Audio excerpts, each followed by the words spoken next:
So today I wanted to talk about some books that might be useful for uh, getting started on a discussion with regards to computational theology and metaphysical engineering. Particularly in the context of Catholicism. And so I assume you already have some familiarity with the Bible. I guess I consider the Bible to be kind of a complicated book. I believe you tend to need to have other resources to help you understand what's going on in the Bible.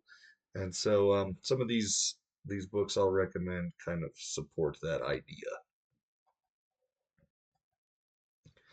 So before we get into the specific books, I just want to talk a little bit about what we're going for here. So on the left here we have a picture of Sagrada Familia, which was made or designed by Antoine Gaudi, who turns out was a Catholic. He's currently has the title Servant of God. So I guess that means his case for canonization is under investigation. And I would make the argument that La Sagrada Familia is actually an example of metaphysical engineering. Um, it's a very beautiful building. I guess people could debate on the more modern parts of it, but in general, I would say the architecture in Barcelona is extremely beautiful. It's one of the most beautiful cities I've ever been to. It's very I don't know, otherworldly if you ever get a chance to visit it. And if you talk to structural engineers, they're oftentimes very interested in how Gaudi designed this structure. So you'll see these upside down catenary models that they use to try to design structures in those days. So this is kind of a very interesting example of engineering and how it can be very beautiful. Some people in the past have told me engineering is a boring topic, but I think that's not really accurate. And the antithesis to this, I would argue, is the maybe what some might consider the more boring engineering, so to speak, the more bureaucratic engineering world you see here on the side. On the right side, that's very systematized. These are some images from the movie Office Space. Uh, Office Space is kind of a movie that I guess you could say is addressing the bureaucratic considerations of life or more administrative. It's not necessarily a movie I recommend. I think it's actually a bad influence. Engineering doesn't have to be as boring as it is depicted in this movie. But I would argue that a lot of people, when they think about applying rationality or intellectualism to Catholicism, they oftentimes think, oh, that's going to be very boring when that's not necessarily the case.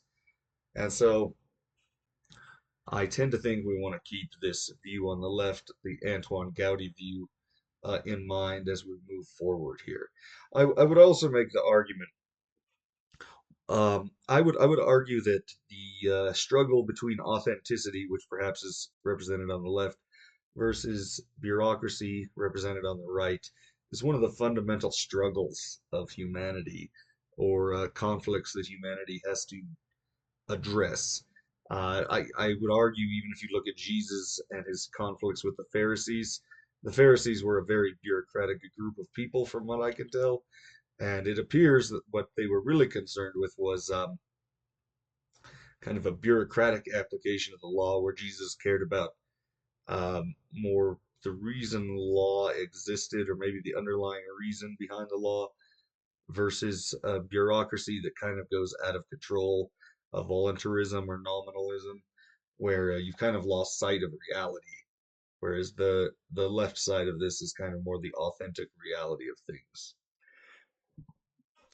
So let's get to the books. So first, the first book I'd perhaps recommend is becoming familiar with the Divine Comedy. So the Divine Comedy was written by Dante. It's a pretty old book. I don't know if people are commonly reading it or not these days, but in my opinion, this is one of the best ways to really get a feel for Catholic teachings in kind of a narrative form. Now, obviously, the book is very old, so I think it's like 1400s, 1300s, but There are some pretty good translations out there. Personally, I like the Mark Musa translation. Um, this one has a lot of commentary, so I like reading that one. There are also a number of artistic works and paintings and wood cuttings that are inspired by Dante, and so you can take a look at those as well. In my opinion, this Dante is actually really interesting because it really puts Catholic teachings uh, into a kind of a living light in a way. You see how it's put into practice in the different levels of hell, purgatory, and paradise. And one thing I would mention, a lot of people read Inferno, but then they never read any further. And I think that's a mistake. I think it's important to become familiar with all three books in the Divine Comedy, Inferno, Purgatory, and the Paradise. And I would say I'm a pretty voracious reader, but actually this has been one of the most hard books for me to read. It took a number of years for me to read all three of the books because I found them to be very challenging and difficult. But I think it's something that's worth taking a look at. And if you read something like the Mark Musa translation, I think it's pretty nice. Okay, the next book that I strongly recommend is Computational Theology, or wait, no, Theology and Sanity, written by Frank Sheed. So, Theology and Sanity is a book that basically covers, I think he describes it as the minimum theology a person needs to know to live in the real world, something along those lines. Um, this book, I would argue, should be required reading for all Catholics because it really helps a Catholic get in touch with the rational side of Catholicism. Catholicism is really about faith and reason, which not necessarily all of their Christian denominations are about. But Catholicism, I would argue, what one of the things that really sets it apart is that it really stresses faith and reason. And so this book really helps you get in touch with the reason side of the faith, and it has a number of very interesting insights that I don't think a person would normally get exposed to otherwise, or maybe trying to read more complicated theology books. I put a couple of my favorite quotes here on the right. Actually, my most favorite one that well, maybe not my most favorite, but I use it sometimes, is this discussion of simplicity. And one leg is simpler, that's half as complicated as two, but to have only one leg would complicate walking. That's actually a quote I like to use a lot. So I strongly recommend people take a look at the book Theology and Sanity. It's kind of a classic of beginning theology. And then, of course, I would say a person should become familiar with the Catechism. There's some perhaps controversy associated with the Catechism because Bergoglio changed the teaching on the death penalty. So maybe look at an older version of the Catechism. There's also the Catechism of the Council of the Trent. Um, the issue of like what exactly the teachings of the church are and the magisterium is something probably talk about more later. But because it's not as clear as perhaps some people would like to claim. But I recommend if you're not familiar with it, take a look at the Catechism of the Catholic Church. Maybe look at the Catechism of Council Trent. Look at there's all sorts of catechisms out there. Um, I put Mike Schmidt's Father Mike Schmidt's Catechism in the Year podcast here as a possible way to do it. I've never looked at it myself. Generally, I thought Father Mike Schmidt's was pretty good at communicating Catholic teachings, although in recent years I've heard some report that he doesn't necessarily like. I don't know. He said a few things that are, I would say, are a little controversial on marriage teachings, but generally I think he's pretty good. So maybe take a look at that. And so just to summarize and close up, the recommended reading: become familiar with the Catechism and the Bible if you're not already.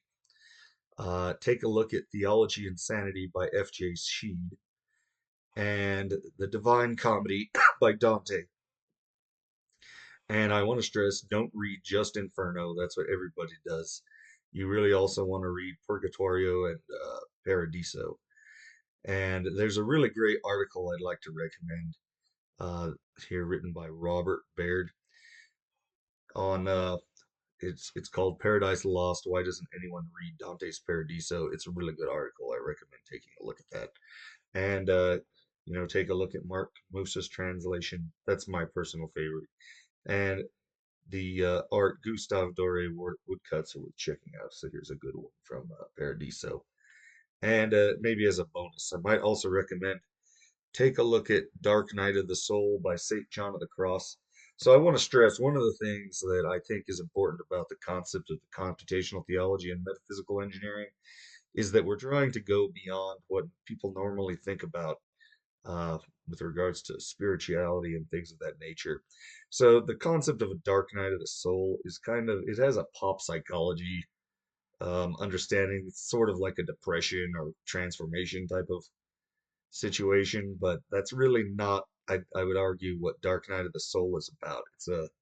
It's a very different concept that's more alien to people than they realize.